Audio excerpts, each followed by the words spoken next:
Hi everyone, it's Dr. Jhawar with Revive MD Direct Primary Care. I see a lot of patients for weight management, obesity, type 2 diabetes, and heart disease. So there's a lot of discussion around sugar and how to minimize our sugar intake in our meals, right? So a lot of times patients will ask me, about other substitutes for sugar or what might be a healthier option compared to table sugar. I thought this would be a good sort of series of videos to discuss different types of sugars, which ones are probably better long-term, which ones are better short-term to be used, and when you might want to think about certain ones if you have certain medical conditions.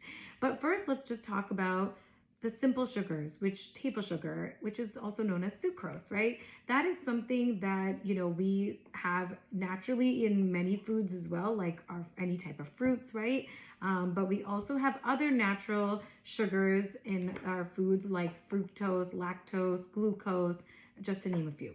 So those have some benefits as well because we do need some of those in our bodies for quick sources of fuel and energy. But there are also added sugars in foods, and those have really no nutritional benefit. Those are like the added sugars that you see in foods like donuts and cakes and cookies, soda and candy, right? Those really offer no nutritional benefit. But what about things like honey or dates or maple syrup, right?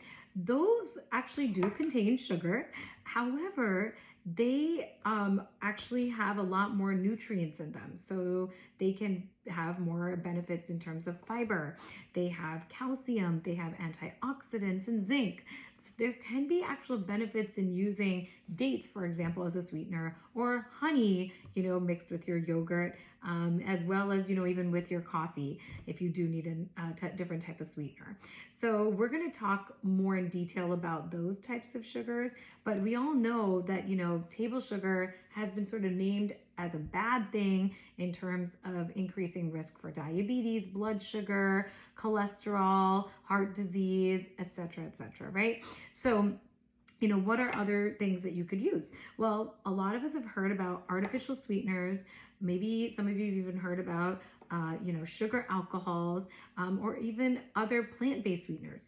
I'm going to talk about each of these in a series of videos, so that we can have a more deeper discussion about it. But I just wanted to give you at least some information about differences between table sugar and then other sweeteners like honey and maple syrup and dates. I'll be back with more videos.